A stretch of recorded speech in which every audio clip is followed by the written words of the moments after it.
What would you do with a potential surplus of 65 billion euro? Well, that's the question the Cabinet was discussing this very morning. It's not the worst dilemma a government can face, I can tell you, but still very much has the potential to cause controversy.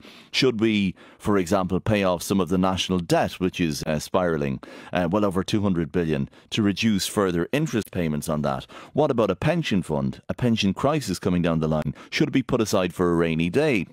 Or is this the rainy day that we have right now with so many crises facing the country?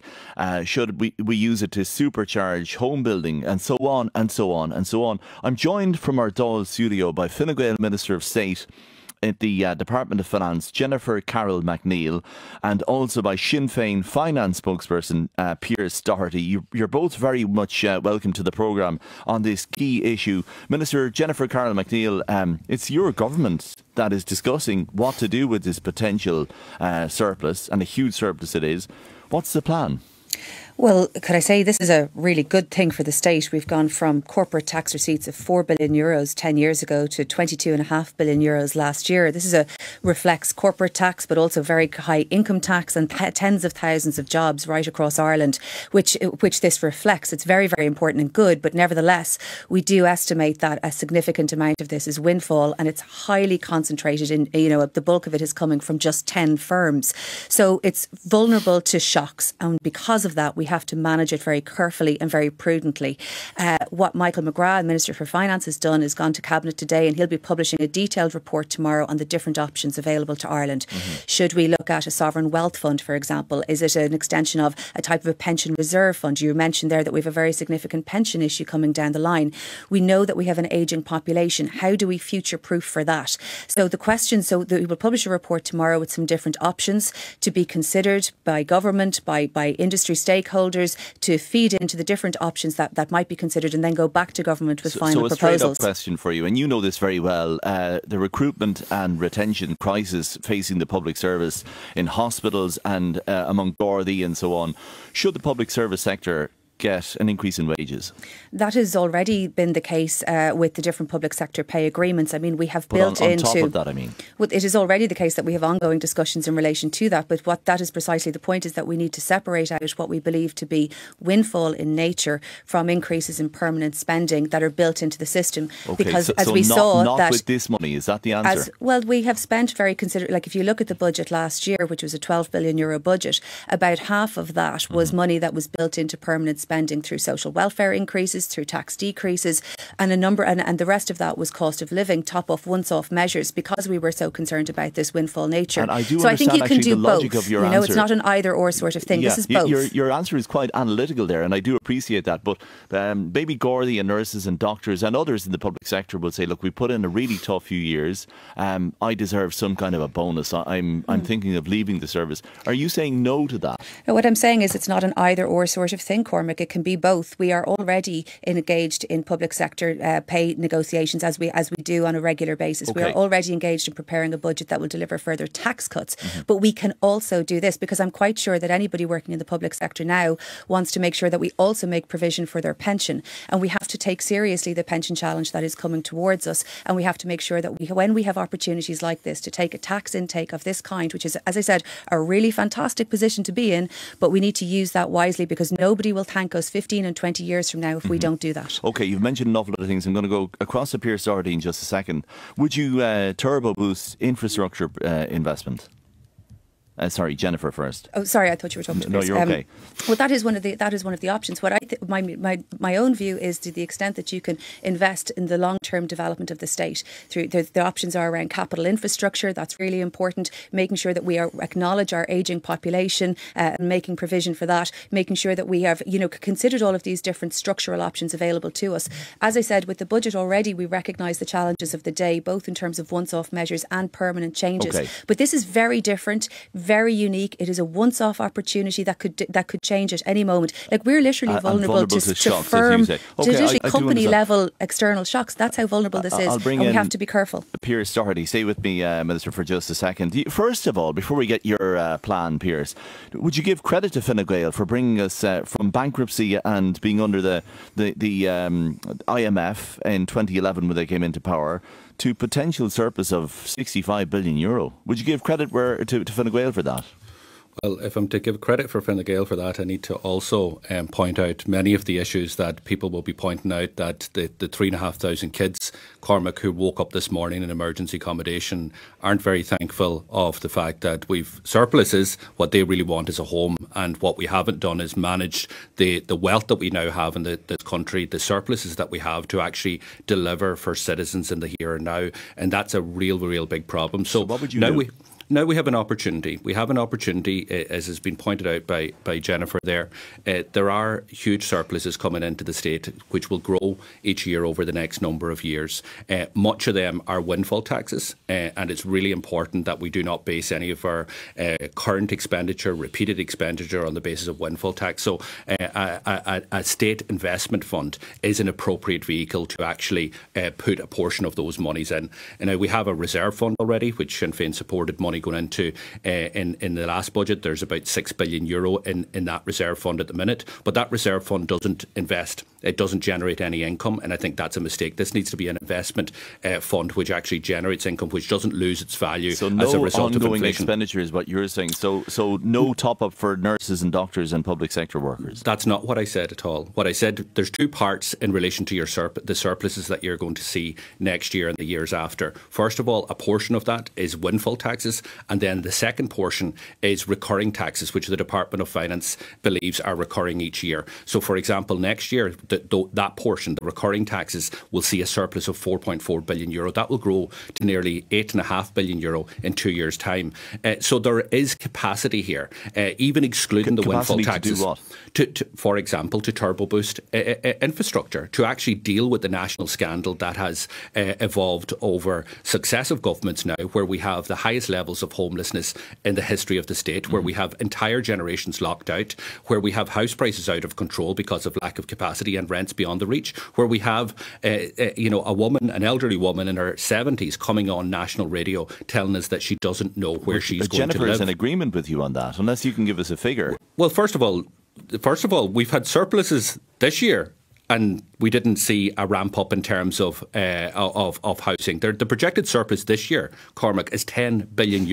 And what the government did was actually underspend €1 billion in the last 3 years, and are 32% underspent in the first 4 months of this year in terms of housing. So the reality is that this government is actually not even spending the amount of money that they had. Jennifer, that Pierce Doherty doesn't trust. You might talk about turbocharging infrastructure and housing, for example, but Pierce doesn't believe you'll do it, even with €65 billion. And that's very. It's good now that Pierce acknowledges the constraints that are on the housing market. That irrespective of the amount of money we put towards it, we are still challenged with construction labour supply and a range of other matters that delay. And if we could spend all of this money on housing and get it delivered this year, honest to God, I think that's what we would do. But we need to have labour as well. So I think I'm glad to hear Pierce acknowledge that now that's for the first time.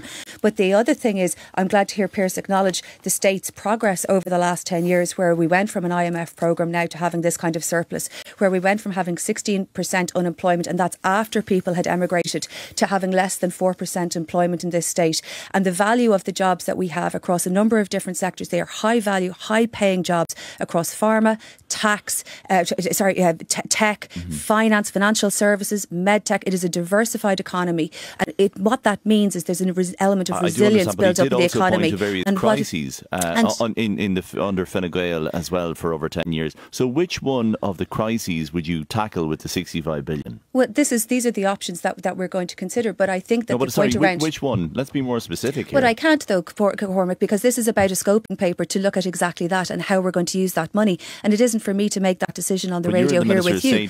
That may very well be, but it doesn't mean that it doesn't mean. Well, I've said to you already that I think we need to make provision for an ageing population. I've said to you already that my broad view is that a serious programme of capital investment is a really important measure, but that doesn't mean it isn't constrained by the labour supply that we've already talked about. I think paying down the national debt, we have one of the highest national debts across the OECD. It costs 45,000 for every man, woman and child in this state. Is that something but we you have to agree look with, at the Pierce Doherty? resilience Pay down of the national debt. It's over 236 billion euro. It's a lot of money, a lot of interest. And we're way below the European average in relation to national debt to GDP. But even if you that's because our GDP is so bizarre. I didn't interrupt you once. Jeez, and even if you use, let me finish this. You wouldn't pay down the national debt. Even if you use GNI star, we're still below the European average in relation to national debt. No, you actually invest this money. You invest this money that gets a return, but you also invest this money in terms of the economy now. So what is causing serious issues in terms of competitiveness and future jobs and the national scandal in terms of homelessness and house prices? It is the issue of housing. The fact that a minister can't actually say on national radio, despite the surplus that we'd have, that we would put additional money into housing construction shows just how out of touch that Fine Gael are. I just did say that. I just did say that. No, you said capital projects. No, I did say that. I said housing, but what I said was that you acknowledge that no matter how much money we set aside for that, unless you can find ways, the labour constraints are such that we can't spend it, and that I was acknowledging First of all, but sorry, what this shows is that... Let me just say this. The CIF, the Construction Industry Federation, have time and time again says that the issue is not the constraints in terms of construction workers. Indeed, we were building about 3 times as much houses with the less construction workers back during the boom time. The issues here are being pointed out again, including by RTE this week, about construction inflation, which has gone up, and then a bureaucratic, timely process with the department to actually approve social housing projects. I have them in my own constituency. Jennifer, I'm sure they're in your constituency. It's the red tape within the department that is causing serious delays in terms of getting construction projects up and running.